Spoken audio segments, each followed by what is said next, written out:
ये कहानी है गुरु और शिष्य की। यह सत्य घटना पर आधारित है। एक बार गुरु ने शिष्य को बोला, जाओ घोड़ा गाड़ी लेके आओ, एक भक्त के घर जाने का है। शिष्य गया और घोड़ा गाड़ी लेके आया। तब गुरुजी चिल्लाए और बोले, अरे मूर्ख, हमको भोजन करने 11 बजे जाने का है और अभी 7 बजे है, तब तक क्या घोड़ा गाड़ी वाला बैठा रहेगा? जाओ उसे वापिस भेज दो। शिष्य ने घोड़ा गाड़ी वापिस भेज दी। घोड़ा गाड़ी जाने के बाद गुरुजी चिल्लाए, अरे मूर्ख, जब जाने का ही है तो घोड़ा गाड़ी को वापिस क्यों भेजा?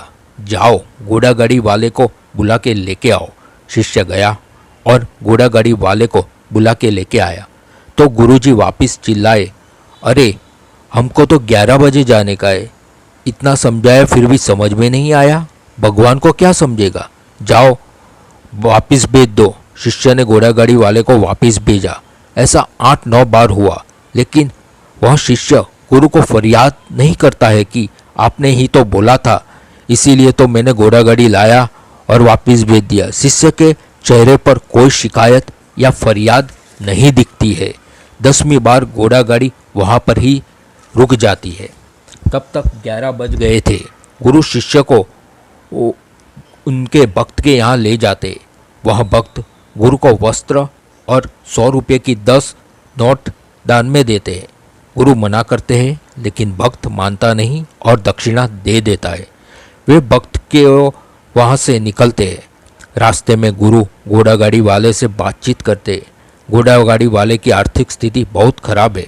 ये जानने के बाद गुरु उस घोड़ा गाड़ी वाले को 1000 रुपये दे देते और उसे नया धंधा चालू करने को कहते हैं।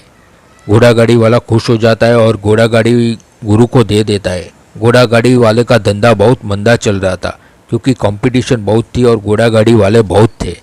गुरु ने शिष्य को कहा, जाओ तुम घोड़ा गाड़ी चलाओ। शिष्य ने कभी घोड़ा गाड़ी नहीं चलाई थी, लेकिन गुरु की आज्ञा हुई तो शिष्य ने घोड़ा गाड़ी चलाई। शिष्य ऐसा नहीं बोलता कि गुरुजी, मैंने कभी घोड़ा गाड़ी नहीं चलाई, मैं कैसे चला सकता हूँ। बीच रास्ते में गुरुजी ने घोड़ा गाड़ी को रोका और विश्राम करने बैठ गए। घोड़ा गाड़ी को वट वृक्ष के छाए में रखा, लेकिन बाद में घोड़ा गाड़ी पे सूर्य का प्रकाश आने लगा, जिसकी वजह से घोड़ा गाड़ी के डंडे गर्म हो गए। गुरुजी ने डंडे को स्पर्श किया और बोले, घोड़ा गाड़ी को बुखार आ गया है, गर्म हो गई है, जाओ पानी लेके आओ। शिष्य पानी लेके आया और पानी का छिंटकाव किया।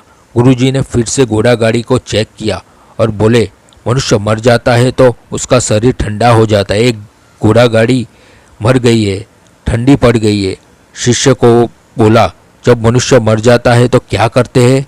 तो इस घोड़ा गाड़ी को तुम जला दो और उसकी अंतिम क्रिया करो और घोड़े को बेच दो। गुरु ने जैसा बोला वैसा शिष्य ने किया। गुरु ने देखा इतना सब कुछ हुआ, फिर भी शिष्य के चेहरे पर कोई शिकायत नहीं। गुरु ने शिष्य को कहा, जाओ तुम काशी विश्वनाथ के दर्शन करके आओ। चलकर जाने का, कहाँ सौराष्ट्र और कहाँ काशी विश्वनाथ। गुरु की आज्ञा हुई और वो चल पड़ा और काशी विश्वनाथ के दर्शन करके वापस आ गया। गुरु ने पूछा, काशी विश्वनाथ का दर्शन किया? शिष्य बोला, हाँ किया। गुरु ने पूछा, गंगा जी में पानी कितना था? शिष्य बोला, गुरु की आज्ञा थी काशी विश्वनाथ का दर्शन करके वापस आने का, तो मैं दर्शन करके वापस आ गया। गुरु ने बोला, गंगा स्नान किया कि नहीं किया? वहाँ मठ मंदिर कितने थे? तब शिष्य बोला, मैंने तो सिर्फ एक ही मठ देखा है और वो है मेरे गुरु का मठ। गुरु का हृदय छलक गया। ईश्वरीय कृपा शिष्य पे बरस गई। गुरु ने शिष्य को अपनी आत्मा में जगा दिया। शिष्य को गुरु कृपा से आनंद स्वरूप आत्मा का बोध हो गया।